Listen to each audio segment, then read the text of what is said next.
Peggy 18.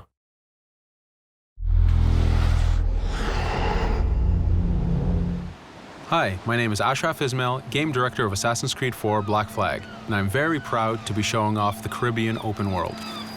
Here, we're going to start with Edward. After completing a few missions, he's met up with the assassins, but he's not yet bought into the creed, so he still has this selfish need for fame and fortune.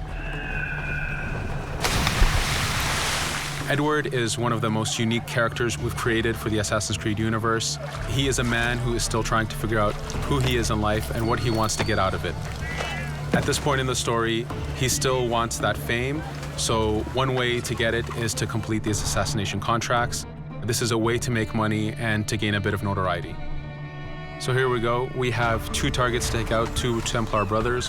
So we're going to accept the contract, and the world map is going to show us where this contract takes place.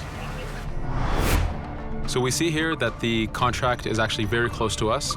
It starts in the village we're in, but as we zoom out, we want to show you the world that we have. Many locations, over 50 locations, centered by Cuba, the Bahamas, and Florida up north. This is a massive world. There's a lot to find and do in this Caribbean Sea.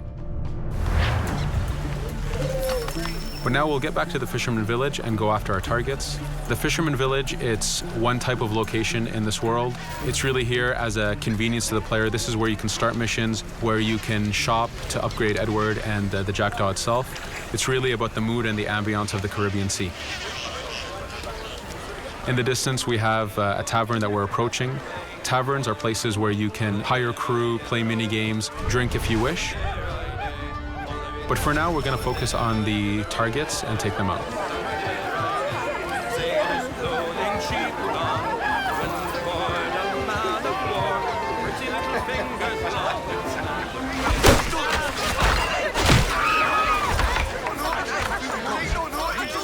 Now that we've taken out one brother, the other one's going to bolt. Just like classic ACs, we can chase him down and take him out that way, but there's many ways to complete this contract.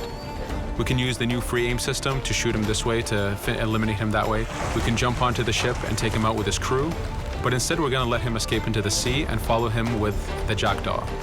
This is your ship. This is the second main character of the game. You're going to have to customize and upgrade the ship as you go on this journey with Edward.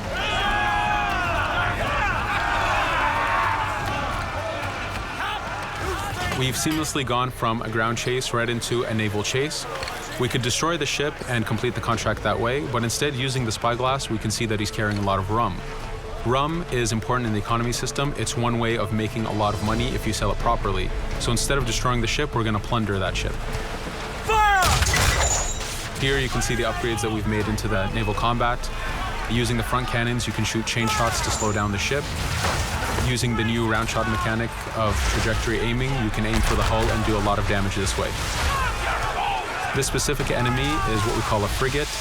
Frigates are the type of ships that you need to destroy as fast as you can, because the longer the fight lasts, the more damage they're capable of doing. We have other enemy types like the Charger or the Man of War. The Man of War is a massive ship capable of carrying over 100 cannons. These are ships that you really need to upgrade to be able to face.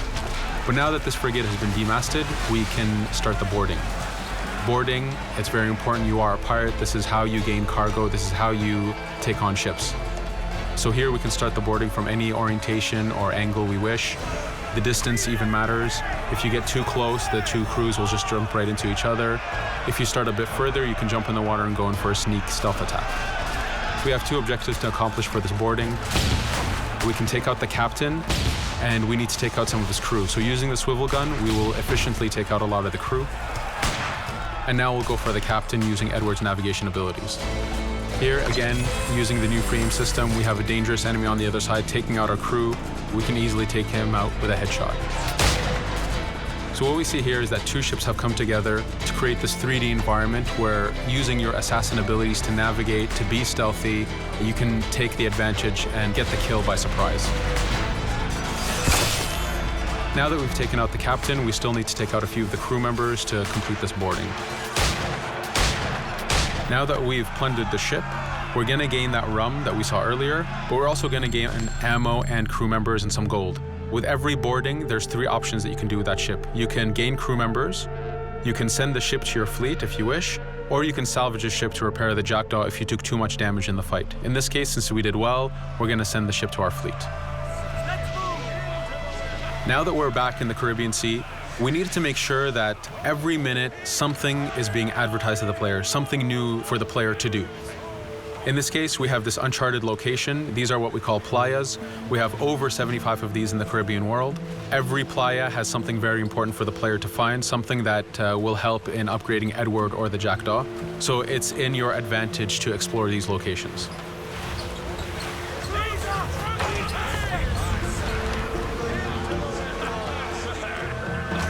Again, for us, seamlessness is very important. We needed to be able to explore this Caribbean world without having too much interruption in the action. So being able to just let go of the wheel anywhere we want, jump into the water, and swim over to that location. This is very important for the mood and the immersiveness of this Caribbean open world. Here, as we get on the playa, in the distance we can see that there's a faction battle, but closer to us we can see that there's this poor drunken sailor who's passed away. But being a pirate, of course, we're going to loot his body and see what he has for us.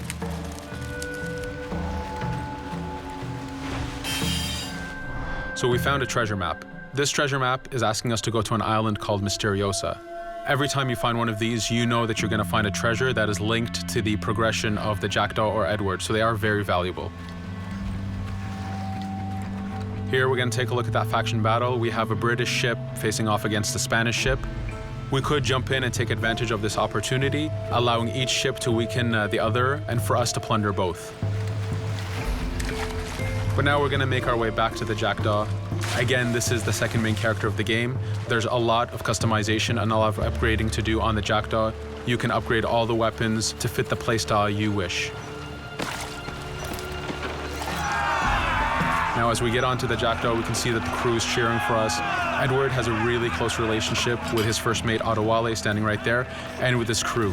And this is something that you'll see later in the demo, that we can lose and gain crew members. Again, using the spyglass, we can really see the contents of a ship, but you can also assess the danger and threat level of these ships. But for now, we're going to continue to Misteriosa to find that treasure. Here we've crossed into a harpooning zone. The harpooning system is connected to the hunting system, which is used for upgrading Edward himself. So you can upgrade the number of weapons he carries, the ammo that you can carry, and even his health. But for now, we've moved past that zone and we've got into a storm. Storms are very dangerous. If you're not careful, if you don't know how to navigate a storm, you will take damage to your ship and you will lose crew members. In the distance, we can see a water spout. This is a tornado in the ocean. These are very dangerous. They can suck you in, and when they do, they tear the ship apart and take out your crew. Here we can see its effect on a ship. This poor ship got sucked in and got destroyed. Storms are very dangerous, but we wanted the player to take advantage of this. When you've mastered a storm, when you know how these systems work, you can pull enemies into a storm and let the storm do damage for you. So there is a strategic element to using a storm in the world.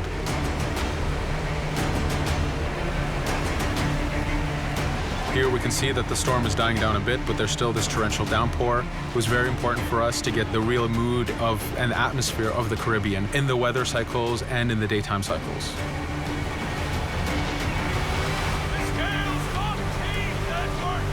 But here, since we've survived the storm, did pretty well, let's order our crew to sing. Sea shanties are a part of this game. It's a collectible that you can find in the world. So the more you find, the bigger playlist you have for your crew. But for now, we've made it to Misteriosa. So again, we're going to seamlessly get off our ship and explore this location. Misteriosa is a Mayan ruin. Mayan ruins are heavy with stealth and navigation capacities. There's a lot of treasures and hidden discoveries to be found in these locations.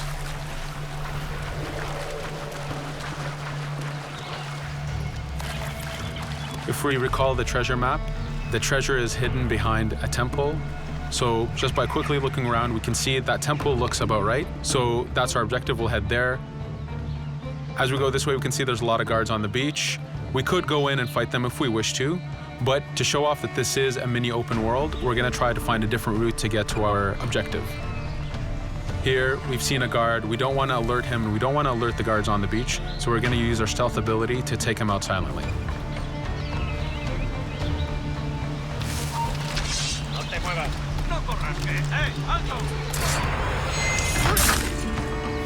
With AC3, we were able to push the navigation in the frontier, which means using natural environments like trees and rocks and so on.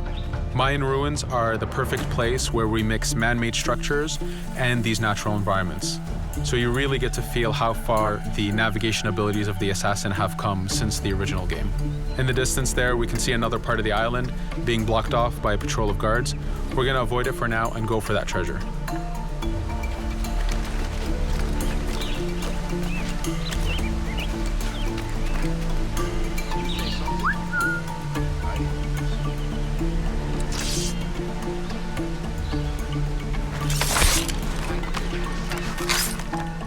It's important for us to be able to give the players new tools, specifically for stealth. In this case, we have the blowpipe.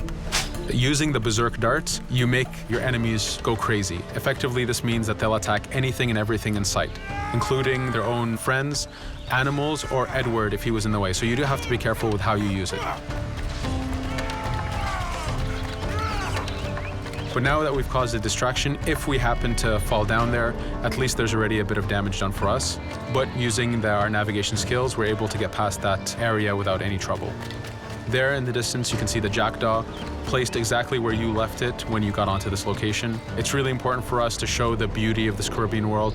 The Caribbean has some amazing vistas, and we pushed ourselves to replicate this in the game.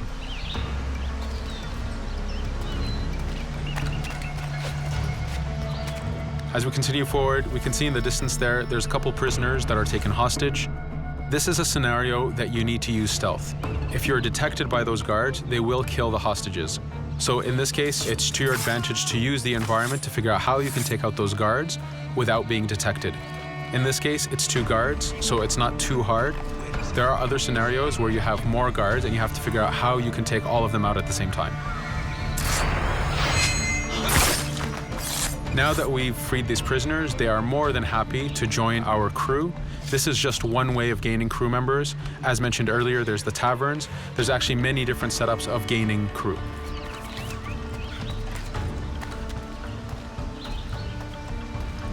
Here, we're going to go back to the treasure map. We can see that the treasure is actually behind the temple near a fountain. So if we just look around, we can see that it's around here.